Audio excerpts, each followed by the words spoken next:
re-reviewin natin ang products from BLK Cosmetics.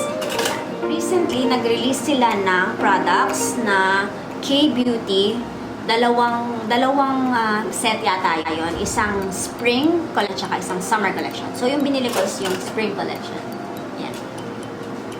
Bag na parang can siya. Tapos, meron siyang 4 na products. Ito. This collection includes 1 lip scrub lip balm duo, 1 lip cream, 1 liquid eyeshadow, and 1 cheek tint. So, una na nating pag-usapan yung Sweet Lip Duo. This is in shade Tulip.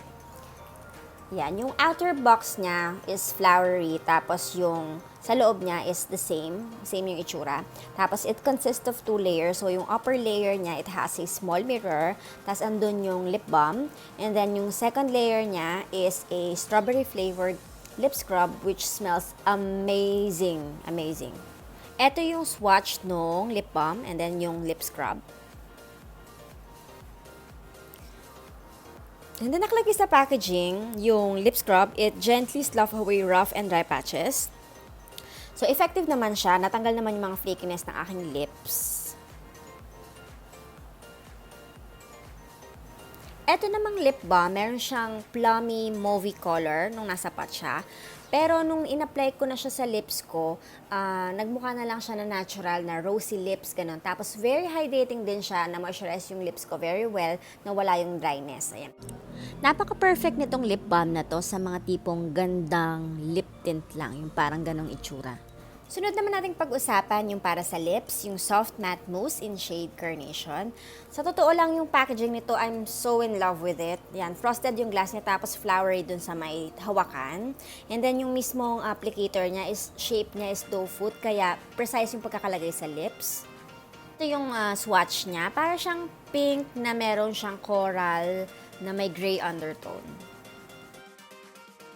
Yung lip cream na to, thumbs up siya para sa akin kasi hindi siya nakaka-dry ng lips. Hindi katulad ng mga ibang lip cream na parang hinigop lahat ng moisture sa lips mo na nagka-crack na sila yon. So ito hindi siya ganon. Plus, gustong-gusto ko rin yung color niya.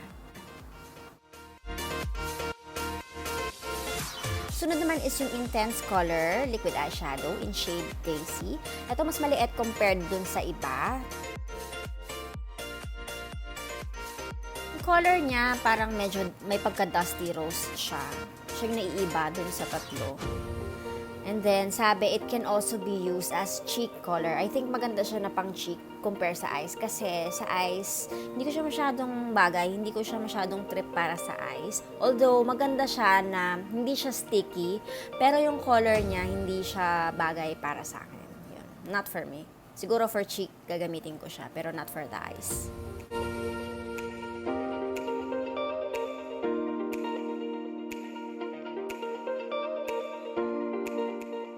Next naman is yung Creamy All Over Paint in shade Peony. As you can see, green naman itong packaging nito. Tapos ang nakalagay dito sa box is pwede siya for cheeks, pwede siya for lips, and for eyes.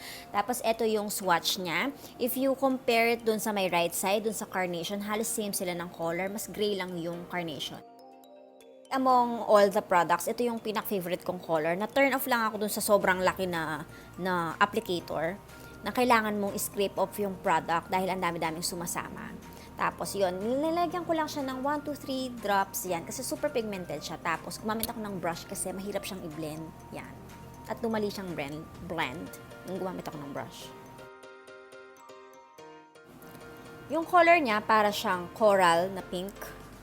Na ito yung mga trip ko na kulay actually para sa mga blush kasi parang naturally flushed yung cheeks mo na kumbaga nag-blush ka lang, nakinilig ka, ganon.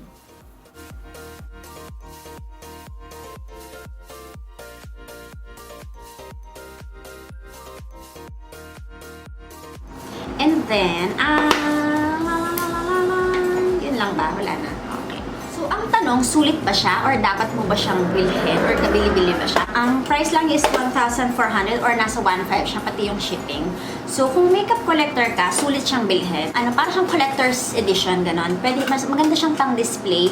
So, packaging-wise, i-rate ko siya 5 out of 5 kasi very cute, tapos girly, Very springy, parang fresh. Ito pink, tapos yung isa is yellow, tapos yung isa is green, tapos pink na naman yung isa. Nakakamura ka palagay ko if you buy the set. Ngayon, kung gusto nyo lang ng, kung baga yung meron lang kayong magamit na mukhang fresh, mukhang pang Korean, ganon, pwede na actually bumili kayo ng isa lang or dalawa kasi kung titignan mo, hindi naman masyadong nagkakalayo yung color nila. Tapos, katulad nung nakalagay dun sa label, sabi niya, pwede lahat, actually hindi lahat, yung tatlo. Pwede yung tatlo, ito. 4 kasi to, yung isa, yan, yung lip balm, tsaka lip scrub. So, itong tatlo, pwede silang gamitin for eyes, for lips, tsaka for cheeks. So, ibig sabihin, you can just buy one and then it can do the rest of your face. So, mamili lang kayo ng isang color nyo kung nagtitipid kayo at kung gusto nyo lang magkaroon ng isa lang or yung magagamit lang. Yan. Kung bibili lang ako ng 2 lang piraso, siguro ang bibilhin ko lang, 2 yung bibilhin ko. Since pwede rin naman pala siya sa cheeks, pwede rin naman siya sa eyes. So, yun. Anyway the wind blows doesn't really matter to me. Sana nagustuhan nyo ang aking video for today. At kung meron pa kayong gusto mga ipa-review na abot kaya ng aking budget, huwag kakalimutang mag-like at mag-subscribe. At see you again sa susunod pang mga video. Bye-bye!